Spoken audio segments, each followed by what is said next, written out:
What's up, guys? This is Jakob Owens, and this is Known Unknown. So can you tell us a little bit about yourself and how you got started making music videos? Yeah, so my name's Jakob Owens. I'm a music video director, and basically I got started. I was going to film school at ASU, and I went to high school with a friend. We were on the basketball team together, and he did music.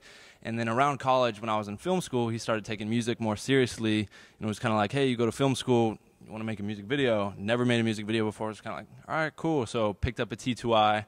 We shot a video. And when we put it out, all these local like artists and rappers started like contacting me like, you know, how much you charge for music videos? I was just like, you shoot music videos? And I'm like, guess I do now. So that's kind of how it started.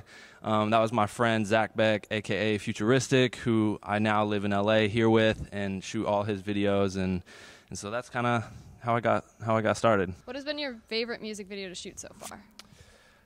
My favorite music video to shoot was probably the Jesse McCartney video. That was my first kind of bigger budget video. So coming from like a world of small independent videos, that was the first one where I had like a really big budget to play with, and it was an artist that had like a real good name.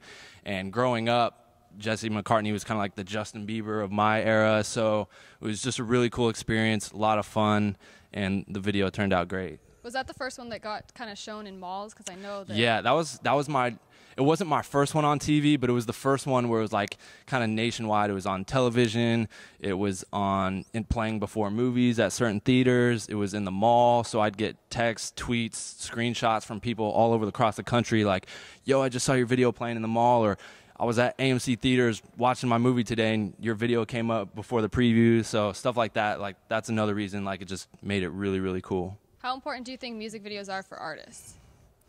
Absolutely crucial, especially today. It's a little oversaturated, but today artists, it's really hard to get heard or seen if you don't have a video. You know, back in the day a little bit, like that wasn't the case. You could be seen or discovered by not having a video, but today, I mean, that's what the youth and kids and everyone sees is YouTube. Like, you have to have a video to be discovered, and that's how a lot of these artists blow up, is just because of a simple video that might not even cost $500 to make, and you know, they end up becoming huge. So a lot of the artists I even started with, you know, just shooting these low budget videos, are now, you know, signed to labels or stuff like that, and they were discovered because of the videos I shot with them. For example, the shoot we're on today with Kyle, he was one of the very first artists I started shooting with when he was KID. We shot a bunch of videos. He started getting a lot of recognition on the web, and before you know it, this label expressed interest in him, and now, you know, here we are a couple years later, and he's doing some really awesome things. So, what's something you think artists should avoid in their videos, whether it be like props or the idea or certain shots? I think the biggest thing a lot of artists tend to do is kind of overthink certain things, and they think they have to have all these props, and sometimes it gets really gimmicky and like they're trying way too hard. A lot of the times it's just about the content of what they're saying, and make a creative visual without getting gimmicky with it, like overdoing props and you know, outfits and costumes and all this crazy stuff. And then kind of going along with that, like, is there a certain trend where you're just like, I can't wait for this to be over?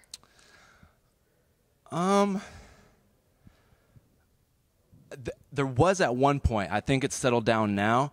I think it was masks. In independent videos, you would just see masks all the time, whether it was just like you know, monster masks, or people wearing these white just plain masks, or pig and animal masks, whatever. It was just people were wearing masks all the time, and I don't really see it anymore. But I remember just like watching all these videos and like, stop wearing these masks. It's tacky. It's cheesy. Did anyone ever ask you like, can I wear a mask in your video?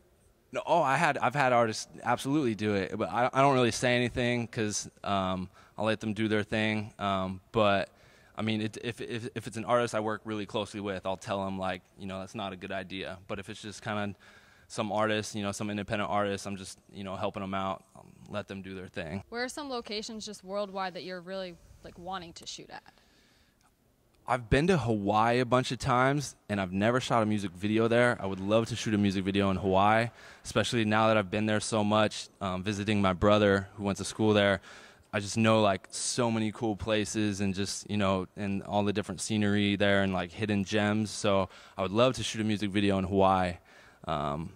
that's probably on the top of the list. What are some movies that you've watched lately that you're just like, wow, I really love what the director has done?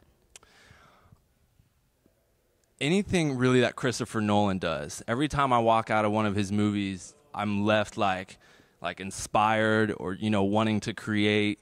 Most recent was the Interstellar, like the one he did with that. I just remember leaving like feeling like a lot of emotions inside, like, and just really inspired. So really anything that he does, you know, I can respect. So he's probably like one of your favorite directors? Yeah, absolutely, absolutely. Is there any new or like upcoming technology you've seen that you're just like, oh, I can't wait till I can kind of use that either like in your music videos or just somewhere in film? Yeah, I would love to start working on budgets that have the capability of using some really like advanced like crane work, and I haven't got a chance to really use that yet. So to be able to use like some really dope crane work would be really cool, and I think just add another level of production. What's your like overall like pre-production process if like an artist doesn't really have an idea? It really varies. A lot of times artists come to me and they know exactly what they want. A lot of times they come to me and they kind of have an idea and they want me to like flesh out the ideas or go back and forth with them. And other times they have no idea and it's like, Jake, just take control of this. And it depends on the budget too. If they don't have budget for me to spend all this time on pre-production as well as everything, I don't do it. Like I tell them like, hey, you need to come to me with the idea and I'll make it happen. I'll bring it to life. So it just really varies on the artist's budget.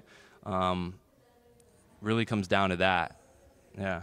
Have you done anything special to grow your YouTube channel, or has it just kind of been like you're releasing videos and then it's grown? I think it's just consistency, putting out consistent content and good content and people really gravitating towards it, and just always finding, you know, cool and new artists to work with and introduce people to their music as well as the videos. A lot of people on my channel like come for the artists and the new music and discover new artists, and a lot of people come for the video elements and learn how to shoot and like tips and tricks and stuff. So just releasing constant content, and I think, you know, over time just something will hit and something will take off, and recently it really has taken off. Like in the last 2 months, my subscribers has doubled, my views have doubled, everything's just going way up, and it doesn't look like it's slowing down. Yeah, it's like even a month. Yeah, I was averaging about 2 months ago. I just reached 1 million views per month, like averaging, and now in the last month I've jumped over to 5.5 million in a month. So it's definitely just keeps going up. So yeah. I've been seeing them just kind of going and going, and it's just like, damn. Yeah. No, it's really, really exciting and cool. So, especially someone that I've been shooting so long with, to see him like start to grow too and have it kind of take off for him. It's good for him. Yeah, futuristic. Yeah. When you go back to Arizona, what's the first thing that you do that you can't do out here? Drive. So here, whatever the mile distance it is to a place, you usually got to double that and add some. So if it's like 10 miles out here, it's at least like 25 minutes. Back home in Arizona, if it's 10 miles away, it's 10 minutes away.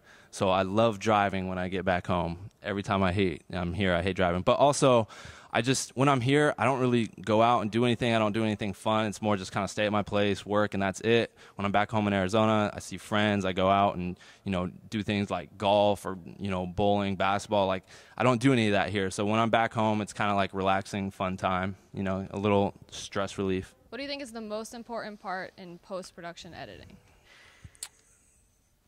Oh, that's a good question. I think I'll say there's two things. One of the two things for me that are most important are editing to the beat of the music, cutting to certain sounds in the music, and really creating that rhythm with the music, and color correction. Without those two things, I think you can take some amazing footage and make it look terrible. And if you have those two things down with editing to the music and cutting on the right beats, and your color correction looks great, you can make anything look good and you'll have a great video. Yeah, I think your color correction has been like some of the best.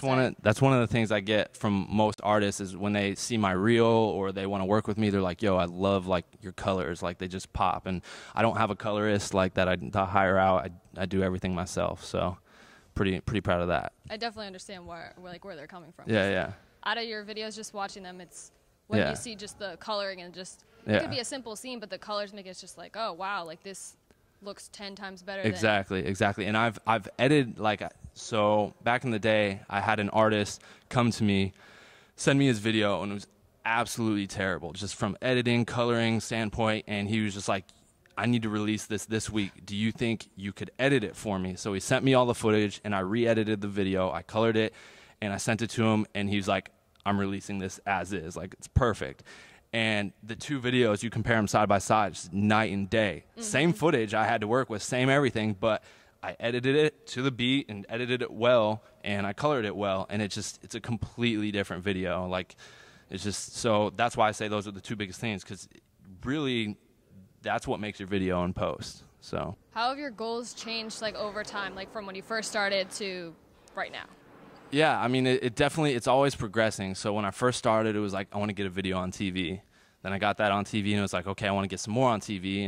And then it was turned into, okay, that happened. Now it's like, I want to get and win an award one day, like at a music video award show.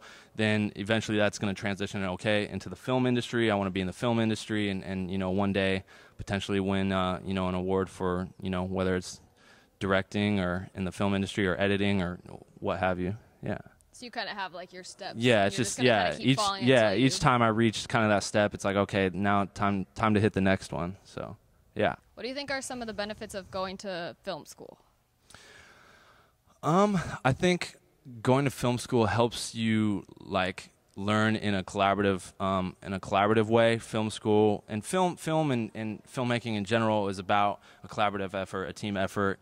And I think working with people and who are, you know, have their own specialties in their own areas and collaborating with classmates and learning from them as well is the biggest thing I took away from film school.